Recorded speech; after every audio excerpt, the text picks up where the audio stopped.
Hola, tengo una invitación especial para ti. Vamos al Calvario, al pie de la cruz de Cristo. Allí hay mucha gente congregada. Están los soldados, muchos religiosos violentos.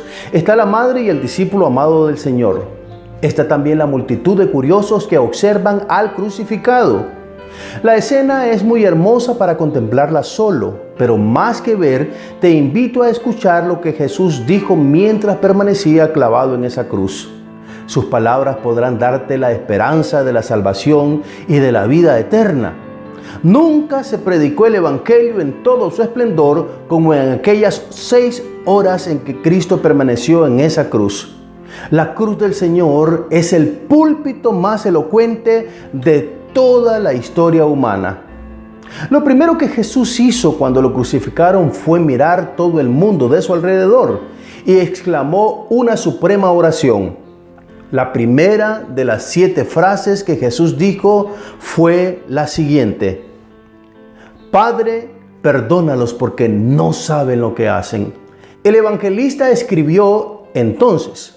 Esto indica que Jesús, inmediatamente que lo crucificaron, entonces pidió al Padre por los pecadores. El adverbio de tiempo, entonces, indica que una acción se hizo inmediatamente que comenzó la otra. Es decir, crucificaron a Jesús, la primera acción, e inmediatamente Él hizo esta petición: Padre, perdónalos porque no saben lo que hacen. Esta es la segunda e inmediata acción que aparece en el Evangelio. Muchos se han preguntado por quién pedía perdón Jesús: por los sacerdotes que instigaron para que lo crucificaran, por los romanos que eran ejecutores del asesinato, por la multitud que participaba pasivamente de la ejecución, o por los discípulos que lo habían abandonado en un momento tan complicado como lo fue su arresto. Más valdría la pena preguntar si habrá alguien que no necesite esta súplica del perdón de Dios. Pablo dice en 2 Corintios capítulo 5 versículo 19, no tomándole en cuenta a los hombres sus pecados. En esta primera frase queda demostrado que Dios no quiere tomar en cuenta tus pecados.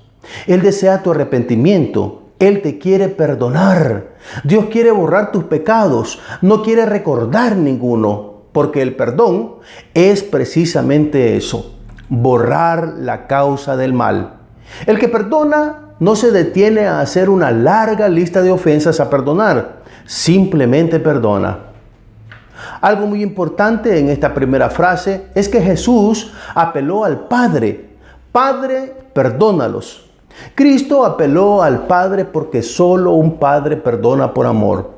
Solo un Padre puede perdonar con el perdón que olvida y anula la ofensa. En esta frase, el evangelista agrega la razón por qué deberíamos ser perdonados. No saben lo que hacen. Amigo, cuando los hombres son violentos, no saben lo que hacen.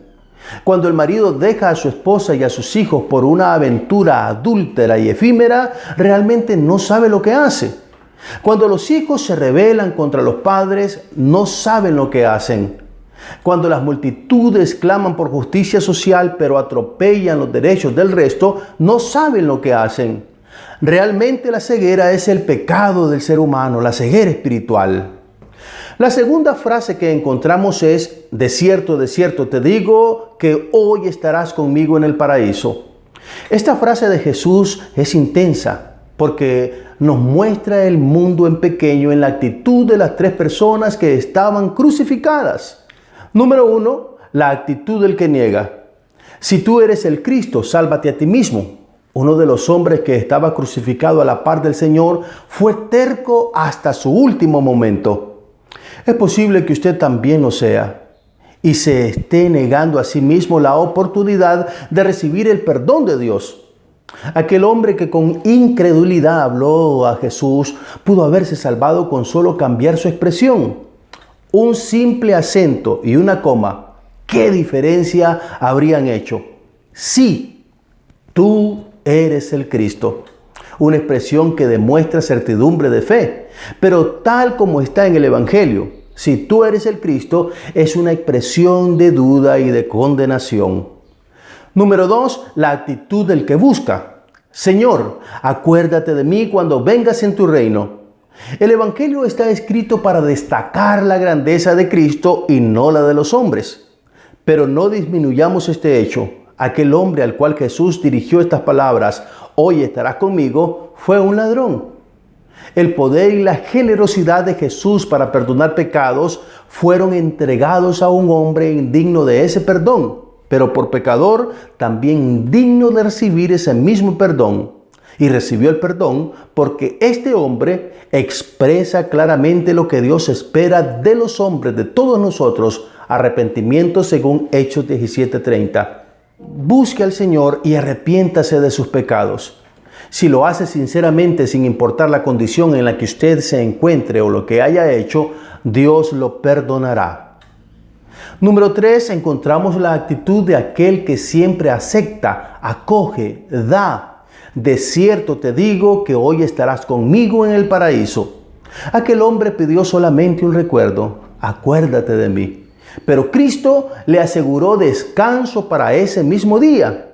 Este hombre colocó su fe en alguien que estaba en sus mismas condiciones. Esta fue la primera alma que estuvo en paz con Dios por medio del sacrificio de Cristo en la cruz. Aproveche, mi amigo, la actitud benevolente y perdonadora del Señor. Cristo vino al mundo para eso, para perdonar nuestros pecados. Ahora veamos al Jesús que comprende las necesidades del ser humano en esta tercera frase. Mujer, he ahí tu hijo, he ahí tu madre. Era la última palabra que Jesús dirigía a sus seres queridos. Se preocupó no por sí mismo, sino por los que quedaban desamparados. Aunque estaba sufriendo los intensos dolores de la crucifixión, Él tomó el tiempo suficiente para hacer recomendaciones en cuanto al cuidado de su madre. Antes de morir, mostró interés por los suyos. Jesús comenzó adecuadamente su cuidado por los demás. Primero, atendió la necesidad del mundo en aquella frase tan importante, perdónalos. En segundo lugar, atendió la necesidad más inmediata de un hombre que estaba a punto de morir. Hoy estarás conmigo en el paraíso. En tercer lugar, atendió la necesidad de su madre, a quien ni sus hijos acompañaban en la fe. He ahí tu hijo, le dijo a su madre. Jesús, mi amigo, es el buen pastor que sabe velar por nuestras necesidades más urgentes. Jesús tiene interés por sus necesidades. No le niegue el derecho de ayudarlo en sus momentos más difíciles, más tristes. Vivimos momentos complicados hoy en día. Es posible que usted esté atravesando por una pérdida, esté sintiendo el dolor de la soledad, la escasez o la enfermedad. Cristo se preocupa por usted y quiere ayudarlo. La cuarta frase, Dios mío, ¿por qué me has abandonado? Nadie ha podido comprenderla plenamente. Por ejemplo, Martín Lutero quedó asombrado por esto y pasó mucho tiempo sin decir nada después de leer esta frase tan intensa y no poder comprenderla. Y es que ningún hombre ha sido completamente abandonado por Dios. Ser abandonado por Dios es el infierno mismo. Jesús vivió la más grande y horrible soledad por ti y por mí. La soledad y el dolor de Jesús en el Gólgota es la forma en la que Él nos trae al reino de Dios. Pagó el precio más alto que se pudo pagar para poder acercarnos al Padre Celestial. En quinto lugar, el Señor dijo, tengo sed. Esta frase no solo es el cumplimiento de la Escritura, sino la demostración de algo muy importante.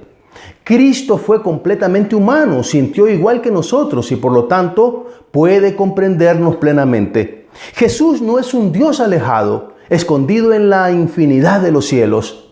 Es el Dios que se hizo carne, que habitó entre nosotros y del cual vimos su gloria. Tengo sed es una frase que nos muestra al Jesús humano, al hombre, al que sabía llorar así como también reír. Para poder salvarnos, tuvo que sentir lo mismo que nosotros sentimos y vencer en la carne a la misma muerte. Por eso el escritor de Hebreos capítulo 2, en el versículo 17 y 18 escribió así: por lo cual, debía ser en todo semejante a sus hermanos para venir a ser misericordioso y fiel sumo sacerdote en lo que a Dios se refiere, para expiar los pecados del pueblo. Pues en cuanto él mismo padeció siendo tentado, es poderoso para socorrer a los que son tentados. Querido amigo, Jesús comprende todos nuestros deseos y necesidades. Él conoce y entiende tu dolor, ese sufrir por el que estás atravesando ahora mismo. Él lo entiende y lo sabe muy bien. Consumado es. Es la penúltima frase del Señor en la cruz. Desde la misma eternidad, Dios ha tenido planes para ti. Él ha querido salvarte y darte una mejor vida aquí y ahora. Consumado es significa todo se ha completado. Ese plan eterno de darte salvación y vida se hizo realidad cuando Jesús murió. Las palabras del poeta Juan Bautista Cabrera en el himno Dulces Momentos Consoladores resultan oportunas para evocar la consumación de ese plan de redención para todos nosotros. Percibo su angustia ya terminada.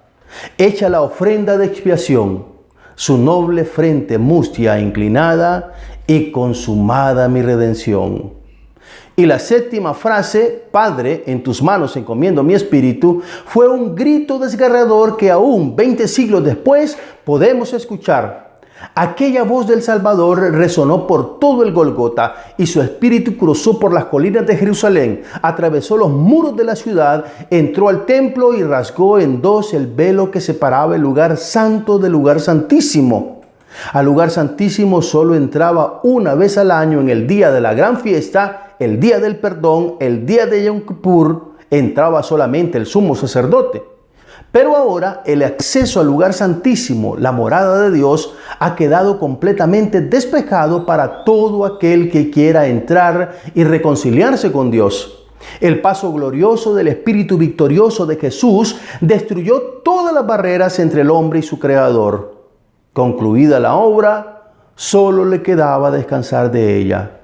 Amigo, hay una voz desde el Calvario que aún te llama, te grita que te ama y que quiere lo mejor para ti. Ya Jesús hizo todo por nosotros. Solo nos queda entregarnos a Él de todo corazón y entregar en sus manos nuestro refugio para toda la eternidad. Venga a la sombra de la cruz, que Jesús lo quiere perdonar. El día que crucificaron a Jesús, también ajusticiaron a otros dos con Él. Uno de ellos negó, murió en su terquedad. El otro buscó el perdón y la salvación en sus últimos momentos. ¿Cuál de estos dos hombres, cuál de estas actitudes usted? ¿El que niega salvarse o el que busca la compasión de Dios para resolver su eternidad? Entréguese hoy a Jesús. Escuche su voz en la cruz que lo invita a reconciliarse con Dios y acceda a esa vida que desde la eternidad Dios planeó para darle. Querido amigo, busque la iglesia de Cristo más cercana a usted. Nosotros le ofrecemos la información suficiente para establecer una buena relación con Dios. O mándenos un mensaje de texto y con mucho gusto le contactaremos con creyentes cercanos a usted.